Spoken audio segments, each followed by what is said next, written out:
Arkadaşlar merhaba.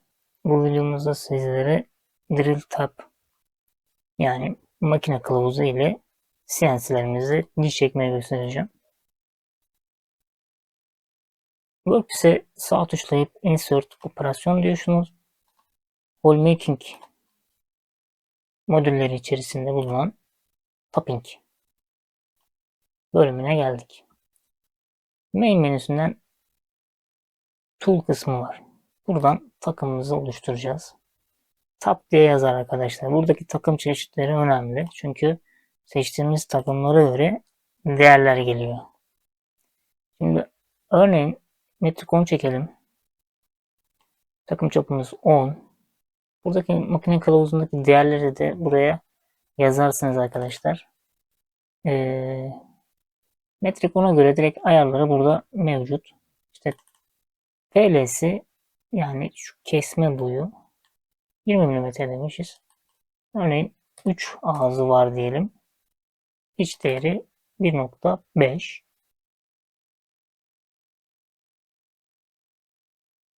Onun haricinde takımımız 4 numaralı diyelim. Aşımız 4. OK'ledim. Şimdi Specific Feature geometrisi diyor ki deliğin yüzeyini seç. İsterseniz burada ayarları kendiniz yapabilirsiniz. İsterseniz modelden tabloya geç dersiniz. Metrik, sağ diş, iç değeri zaten 1.5. Bu kısımdan geliriz. Buradan da görebiliriz. Metrik 10 çarpı 1.5 diyorum. Major çapım yani maksimum çapım 1.5. 10. Minimum çapımda matkapla deldiğim çap arkadaşlar. Örneğin 8 diyelim. Normalde 8.5 de şimdi 8.5 çıkarmazsa sıkıntı yaşayabiliriz. 8 olarak yapalım. 15 mm derinliğimiz var diyor. İsterseniz bunları da açabilirsiniz.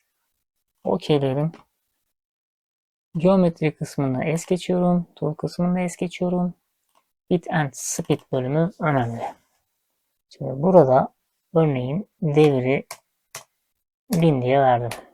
Örnek 1 devir. İlerlememi vereceğim. İlerlememde şu kısmı açıyorum arkadaşlar. Bu ikincisini seçiyorum. Ve buraya da metriğimizin adımını yazıyoruz. Metrikonun adımı 1.5. İşte hangi metreyi çekeceksek onun adımı yazıyoruz. Adımını. Strateji bölümü standart. İşte 3 mm değil örneğin. 10 mm yukarıdan başlasın. Misal. Bu kısımda bazı yerlerde gösteriyor. Aşağıya da 2,5 mm çıksın diyor. Olur. Sıkıntı yok. Ve hesaplatmamızı yapalım. Bu şekilde bir takım yolumuz var. Görmüş olduğunuz gibi direkt giriş çıkış yapıyor. Drill tab bu şekilde drill bir şekilde inçik yapıyor. Brick ship diyelim. Örneğin 2 mm'de bir kalkış yap desin. Bakalım bunun görüntüsünü alabilecek miyiz? Almadık. Normalde yapması gerekiyor ama bazen böyle görsel olarak göstermiyor. Bir de siz burada ne kadar doğru yaparsanız yapın makinede tezgah binebilir. O da neden? Postunuzun bunu desteklemesi gerekiyor. Ben şu ana kadar destekleme posta çalışmadım açıkçası. Bunu da kontrollü bir şekilde yapabilirsiniz. Denemek isterseniz örneğin offset'ten set 50-60 mm yazıp programın postu görüp görmediğini kontrol edebilirsiniz. Ters yönlü hareket etmesi gerekiyor arkadaşlar. Yani saat yönü dönerken saat yönünün tersi yönünde geri hareket yapması gerekiyor. Yoksa zaten otomatikman binme yaşıyorsunuz. Anlatacaklarım makine kılavuzu olarak bu kadar. Bir sonraki videoda karbür